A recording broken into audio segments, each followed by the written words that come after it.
Okay, an important issue now. That is South Africa's case against Israel for genocide in the International Court of Justice.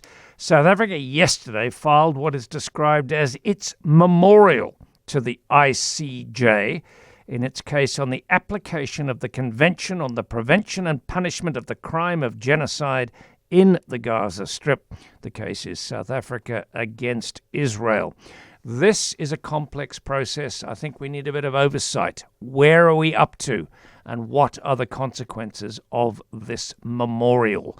As it is described, that is a legal term, not the way we would usually use the word memorial. Na'eem Jeenah joins me now. Na'eem Jeenah, Executive Director at the Afro-Middle East Centre. Na'eem, a very good afternoon to you. Thank you for your time. Good afternoon. Thank you. Okay, where are we up to? What is this part of the process in this court application? So we'll remember that in December last year, South Africa lodged its application for, at the time, provisional measures, accusing Israel of committing genocide and saying to the court that they must issue provisional measures that should become effective immediately to prevent what might be a genocide. But the papers they presented didn't argue yet that it was convincingly a genocide, just that there was enough evidence to show that it could be. It was plausible that it was a genocide. And the court accepted that and said that there was plausibility and then issued those provisional measures. Now what we have is the beginning of the real genocide case.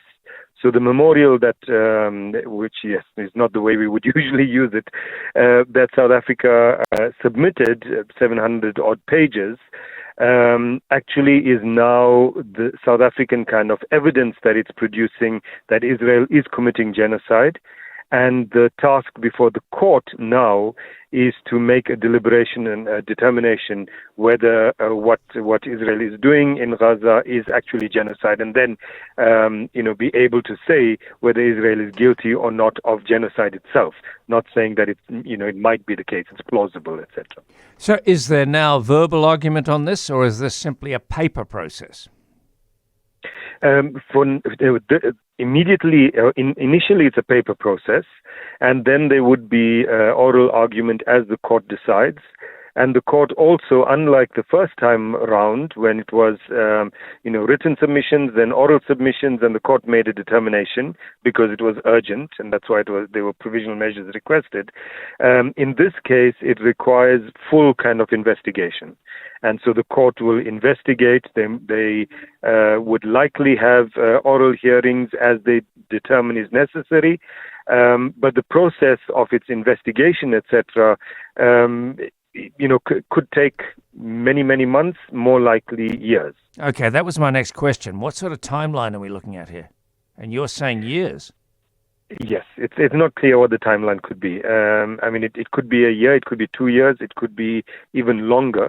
What makes it particularly difficult in this case is that Israel is not willing to allow any independent investigators, observers, etc., into the area. So even, for example, on the 7th of October attacks by the resistance from Gaza, the call internationally has been for an independent inquiry to prove exactly what happened.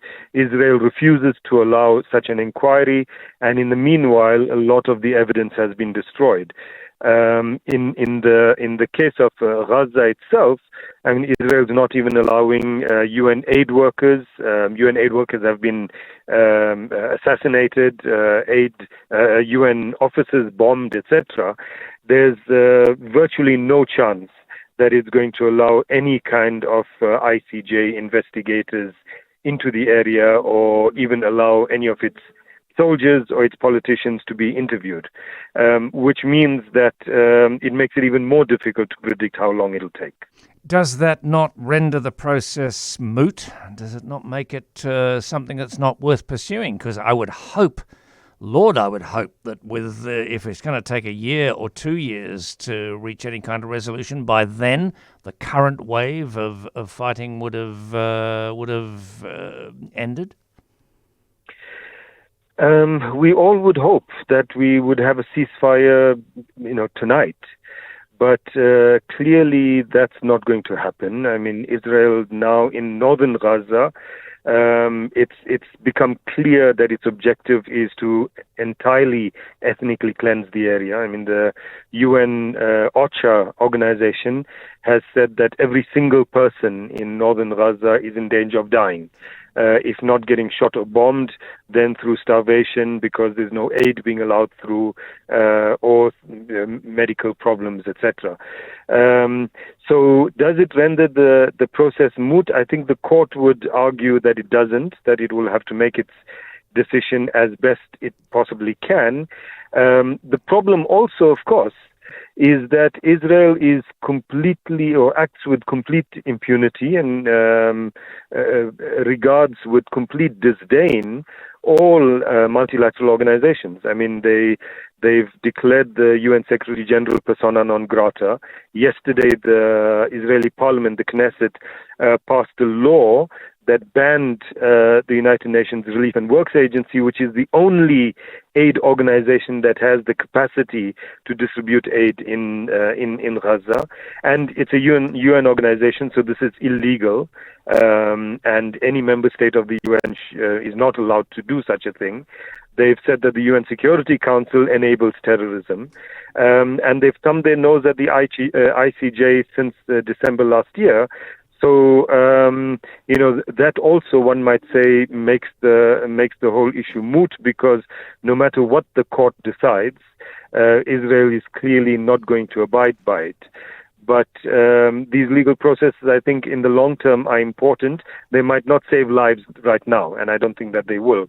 I mean, sorry to be that blunt, but in the long term, the determination of a genocide being committed, I think, is important. Na'eem Jeenah, thank you very much indeed, Executive Director at the Afro-Middle East Centre.